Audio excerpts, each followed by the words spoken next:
Hello, everyone, and welcome to another video conference interview. I'm Kevin Kunzen, managing editor of HCP Live, joined today with a guest from a foundation covering a specialty that we don't maybe get into too frequently, and that needs to be resolved, as we'll talk about. And that is Dr. Greg Cosgrove. Dr. Cosgrove is the Chief Medical Officer of the Pulmonary Fibrosis Foundation, joining me remotely right now. And before we dive into these topics, Dr. Cosgrove, do you want to just say hi? How you doing? Very nice to be here. Thanks for taking the time and helping us to raise awareness about an important disease. Yeah, absolutely. And thank you so much for connecting with us on this. And as I was just saying to you offline a moment ago, pulmonary fibrosis does come up pretty frequently in our coverage, but when it does, it's not usually something that's a recurring theme of coverage in terms of continued conversation. And I think it'd be great for us to start this conversation by touching on the points being made in the National Awareness Survey put out by PFF annually, and you have the 2020 results to share. So could we maybe start off with you just going through that and talking about what some of the greatest findings were and their implications? Sure. So as you alluded to, that to better understand the space, we impaneled a survey earlier this year, and 213 adults in the United States responded. So in a rather quick time frame. So a highly motivated group of individuals. And we asked relatively simple questions. Did these individuals, had they heard about pulmonary fibrosis before? And the vast majority of Americans did not know about pulmonary fibrosis nor the symptoms that it can cause. And so that really is a hurdle that we need to overcome.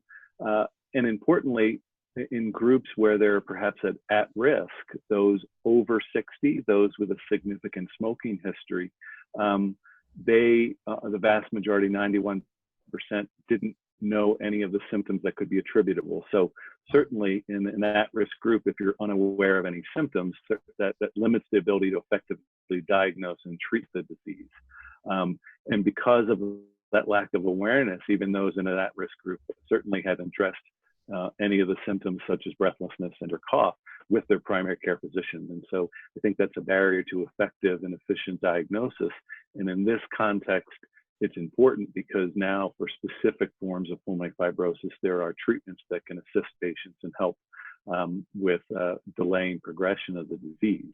And so while we knew in the past that pulmonary fibrosis awareness was limited in the general population or even in the pulmonary community for patients, this was a really striking finding, and it really has informed the way in which we're developing programs and our awareness campaigns to really help identify those that could be impacted by the disease, and importantly, identify those that are, and then more appropriately provide resources and help them and their physicians to effectively treat and care for them.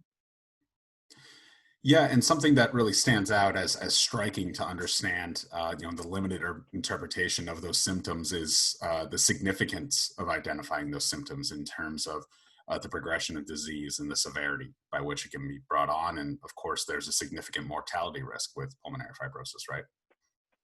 There is, and I think part of the issue is the symptoms are very protean, and they occur in many different diseases. Yes. So shortness of breath and cough, probably the first diagnosis you should think of is not pulmonary fibrosis, because certainly asthma, COPD, heart failure, chronic sinusitis, and allergies, all those can perhaps invoke some of those symptoms, and they're much more common than pulmonary fibrosis.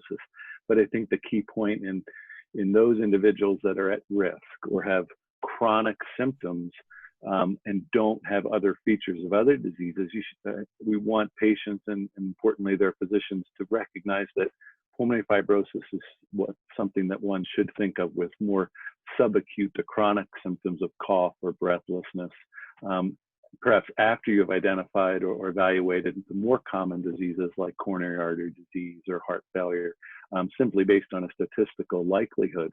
But as you allude to, if there's a delay in diagnosis in those with pulmonary fibrosis, there is a significant mortality associated with different forms of it. So it emphasizes identifying it early, making sure you have the right diagnosis, because perhaps there's 150 different forms of interstitial lung disease that can cause pulmonary fibrosis. And so we want to make sure that patients are diagnosed accurately so that the different forms can be treated appropriately, but also that the anxiety and concern for some of the diseases doesn't necessarily play out with other forms of lung fibrosis. So it's a complex space, but then again, I think most diseases are, whether it's asthma or coronary disease. And so it takes a little bit of dedicated effort and time to understand the disease process and then educate not only patients, but the physicians that care for them so that the best care can be provided the most efficiently.